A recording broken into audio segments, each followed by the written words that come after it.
Hormuz প্রণালী ঘিরে বাড়তে থাকা উত্তেজনা আর মধ্যপ্রাচ্যে সীমাবদ্ধ থাকছে না, এর রেশ পৌঁছে গেছে গোটা এশিয়ার জ্বালানি নিরাপত্তায়। সবচেয়ে নির্ভরশীল দেশ জাপান জ্বালানির ঝুঁকি সামাল দিতে নিয়েছে বড় সিদ্ধান্ত। আজ থেকে 15 বছর আগে ভয়াবহ ফুকুশিমা দুর্ঘটনায় বন্ধ থাকা পারমাণবিক শক্তি আবার চালু করতে যাচ্ছে দেশটি। বিশ্লেষকরা বলছেন এতে কমে যাবে দেশটির আমদানির উপর জ্বালানির চাহিদা। জাপানের পারমাণবিক বিদ্যুৎ কেন্দ্রের 6 নম্বর ইউনিট এখন এই পরিবর্তনের কেন্দ্রবিন্দু, আর এটি চালুর প্রথম দিন থেকেই চলছে বাণিজ্যিক কার্যক্রম। ফুকুশিমা দাইচি দুর্ঘটনার পর কোম্পানিটি এই প্রথম পূর্ণাঙ্গ পারমাণবিক ইউনিট পুনরায় চালু করল। যেখানে বিশ্বের 80%-এরও বেশি তেল ও এলএনজি পরিবহন ব্যাহত হচ্ছে হরমুজ প্রণালী ঘিরে সংঘাতে, সেখানে জাপানের এমন সিদ্ধান্ত সবাইকে তাক লাগিয়েছে। এমনকি ক্ষেপণাস্ত্র ও ড্রোন হামলায় কাতারে বিশ্বের অন্যতম বড় এলএনজি কেন্দ্র রাস লাফানো বন্ধ।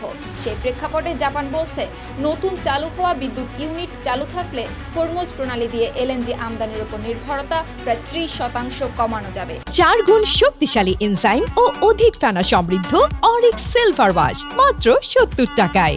বিদ্যুৎ কেন্দ্রের প্ল্যান্ট ম্যানেজার গণমাধ্যমকে জানিয়েছেন, জাপান প্রতি বছর কাতার থেকে প্রায় 40 লাখ টন তরলীকৃত প্রাকৃতিক গ্যাস আমদানি করে, যার বড় অংশই আসে হরমুজ প্রণালী হয়ে। তার হিসেবে পারমাণবিক বিদ্যুৎ ইউনিটটি 1 বছর চালু থাকলে প্রায় 10 থেকে 13 লাখ টন এলএনজি সাশ্রয় সম্ভব। এতে জ্বালানি সরবরাহ বিঘ্নের ঝুঁকি অনেকটাই কমে আসবে। এই পারমাণবিক বিদ্যুৎ কেন্দ্রটি বন্ধ ছিল 2011 সালের ফুকুশিমা দাইচি বিপর্যয়ের পর থেকে। সেই সময় ভূমিকম্প ও সুনামিতে বড় ধরনের পারমাণবিক দুর্ঘটনা ঘটে, যা আলোড়ন তুলেছিল বিশ্বজুড়ে।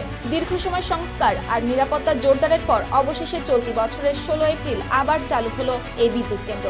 তবে এবার আগের চেয়ে অনেক বেশি গুরুত্ব দেওয়া হয়েছে নিরাপত্তা ব্যবস্থায়। 15 মিটার উঁচু সমুদ্র প্রাচীর তৈরি করা হয়েছে সুনামির ঝুঁকি মোকাবেলায়। পাশাপাশি অপারেটরদের জন্য চালু করা হয়েছে উন্নত প্রশিক্ষণ ব্যবস্থা, যা ইঙ্গিত দিচ্ছে জাপানের জ্বালানি নীতিতে বড় পরিবর্তনের। সুপ্তি রায়, RTV।